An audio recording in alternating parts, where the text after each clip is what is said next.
हुजूर की उम्मत में है, रब ने 50 दी थी, हुजूर ने 5 हम तक पहुंचाई, 45 माफ करा दी। रब ने कहा महबूब परेशान क्यों होता है, मैं 5 के आगे एक जीरो और लगा के 50 का जवाब दे दूंगा।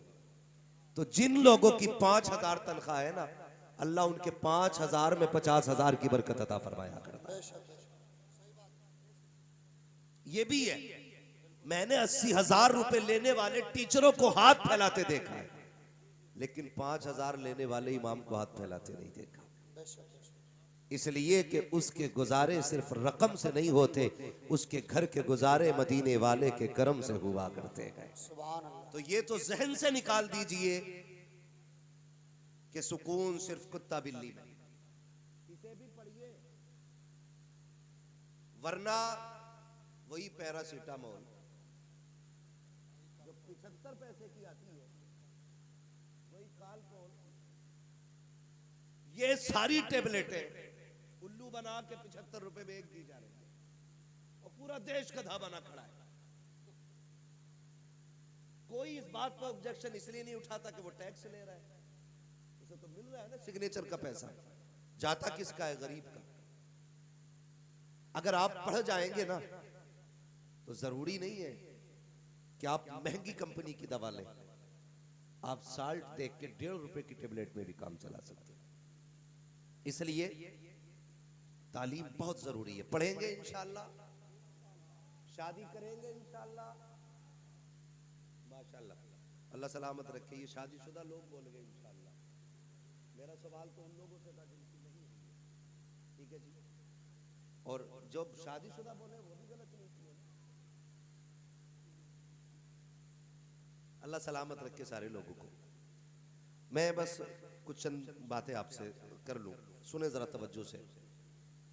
तवज्जो है सारे लोगों को, जरा कह दें या रसूल अल्लाह। बहुत आसान होता है,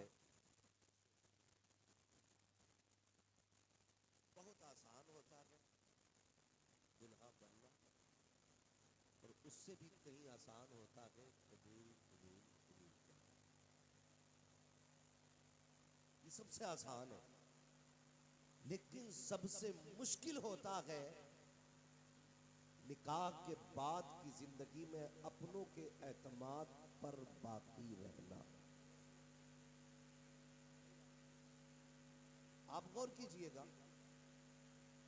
अल्लाह ना करे ऐसा हो किसी के साथ। फर्ज कर लें नातिक भाई कल दूल्हा बने, परसों दुल्हन आ जाए, मदरसे की 17 साल की तालीम एक पन्ने में रखी जाए, बीवी की एक रात की तालीम एक पन्ने में। गौर करें मेरी बात को, कुछ कहना चाहता हूं। अगले दिन नातिक भाई उठे सो करके, और उठ करके सीधा दुकान पे जाए, बीवी के लिए स्पेशल नाश्ता लेकर के आए। बाकी लोग इनका मुंह देखते रहे, जबकि बीवी से ज्यादा खुशी तुम्हारे चेहरे की तुम्हारी मां को थी। तुम्हारे नए जोड़े पर तुम्हारा बाप कुर्बान जा रहा था। जितनी देर तुम चारपाई पे बैठे रहे, बहनें नजरें उतारती रही। बताओ इनसे ज्यादा प्यार करने वाला कौन था? लेकिन वो एक रात की गुट्टी क्या थी जिसने सुबह होते होते तोते की तरह नजरें फेर दी। मैं सिर्फ एक बात आपसे कहना चाहता हूं, खुदारा कोशिश ये करना, वो लोग जो तेरे सेहरे से पहले बेहद खुश थे, जिसने तेरे पैदा होने से पहले तेरी पैदाइश की दुआएं मांगी थी, जिसने पैदा होने के बाद तुझे औलाद की तरह पाला था, जिसने जवानी की दहलीज पे कदम रखते रखते तेरी सेहरे की दुआएं मांगी थी, इधर 25 साल का लंबा इंतजार है, जो ये कहता रहा मालिक मेरे बेटे को इतनी जवानी दे, मैं इसके सर पे सेहरा देख सकूं। वो माँ जो रातों को उठ के कहती रही मालिक ऐसी दुल्हन देना जिसके कदमों से घर में बहारें आ जाए। वो बहन जो अपने भाई को देख के कहती थी कि नहीं भाई दुल्हन तेरी होगी, मर्जी मेरी होगी। ये हक था उनका, ये चाहत थी उनकी, हो गई है ना। ये चाहत थी उनकी, ये ख्वाहिश थी उनकी। लेकिन हुआ क्या यार, जब तू घर से चला था माँ की आंख में खुशी के आंसू थे। बहन आंचल उठा के दुआ कर रही थी, मालिक खैर से वापस लाना। जब तू पलट के आया, 8 दिन क्या गुजरे, तेरी जिंदगी की पूरी किताब बदल के रख गई, पूरी किताब बदल गई। जिसने जिंदगी भर तेरे लिए सेहरे की दुआएं मांगी, आज उनसे चेहरा फेर के चलता है। माँ से कहता, माँ तेरे लहजे बदल गए। होश में रहना, माँ कभी भी बहू से नहीं लड़ती है।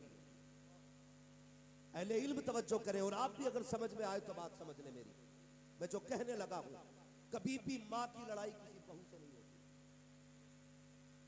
कोई कह दे तो अलग बात है कि बहू से माँ लड़ी है, लेकिन होती नहीं है। माँ की लड़ाई हमेशा एक माँ से होती है। वो आपकी बीवी से इसलिए गुस्सा होती है, वो ये चाहती है जितना मैं अपने बेटे का ख्याल रखती थी, तू मेरे बेटे का उतना ख्याल क्यों नहीं रखती। इसलिए माँ नाराज होती है बहू से। इसलिए नहीं कि तू उसकी शरीक हयात है, इसलिए नहीं कि तू उसके घर में आ गई और पगली तुझे लाने की दुआएं यही माँ करती रही। तेरे घर में आने के लिए इसी ने लंबे सजदे किए थे। आज तो इसके लिए बुरी क्यों हो गई। लेकिन इसको कब तकलीफ होती है, जब बेटा बिना नाश्ता किए घर से नाराज होकर निकलता है, तब माँ का कलेजा टुकड़े टुकड़े होता है। जब शाम को थक के आता है और तेरी काय काय में आकर के बिना खाए सो जाया करता है, तब माँ को दुख हुआ करता है।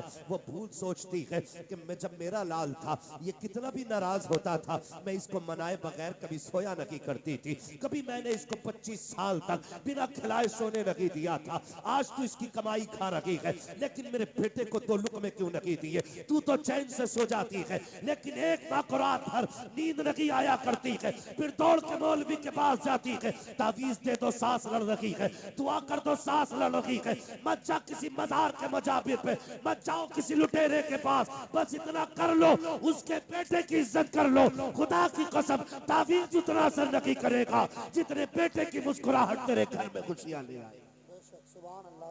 लेकिन हम वो बेवकूफ कौन है जो असलियत की तरफ जाते ही नहीं, जड़ की तरफ हम नहीं जाते। अल्लाह आपकी शादी जल्दी कराए।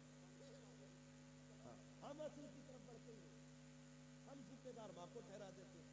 खुदारा मेहरबानी करे, घरों के हालात बेहतर करें, घरों के हालात बेहतर करें। और बेटों से भी गुजारिश है, आप भी थोड़ा सा लिमिट में रहा करें, आप भी लिमिट में रहा करें। मैं ये नहीं कहता कि किसी की बेटी को घर से निकाल दो, मत निकालो यार, वो सब कुछ तुम्हारे लिए छोड़ के आ रही है, सब कुछ। हम सऊदी चले जाते हैं 4 साल के लिए, 2 साल के लिए, तो हमें अपने दोस्तों की कितनी याद आती है। फिर बेटियों का तो अजीब मुकद्दर है, जिंदगी भर के लिए बाप की दहलीज छोड़ देती है, सिर्फ तुम्हारे लिए ना। और तुम यहाँ तो उनका कुत्ता बिल्ली बनाओ, ये भी नहीं कहता किसी पे सितम करो, मैं ये भी नहीं कहता माँ बाप को नजरअंदाज करो। खुदारा ये अल्लाह करे सब सेहरे पहले, लेकिन सेहरे का मतलब ये नहीं हो जाता है माँ बाप से दीवार खड़ी कर दी जाए। सेहरे का मतलब ये नहीं हो जाता है कि अपनों को छोड़ दिया जाए। सेहरे का मतलब ये नहीं होता है कि बस अपना अपना कर लिया जाए। खुदा की कसम कभी सोचो तो सही। मैं अक्सर ये बात कहता हूँ, तकलीफ होती है। आज कचहरियों में जाके देखो, अपनों के तमंचे अपनों के सामने, अपनों की गोली अपनों के सीनों पर, कोई तुम्हें गैर मारने गोली नहीं आता। जितने झगड़े होते हैं सब में खानदानी लोग, अपनी बिरादरी के अपनी खानदानी लोग। झगड़ा किस चीज का? जमीन का, जायदाद का। जरा बताना दिल पे आते, जिनके भाई बहन है वो मेरी बात गौर से सुनते ही बताइए। आज जो जमीन का झगड़ा कर रहा है सगा भाई है, बोले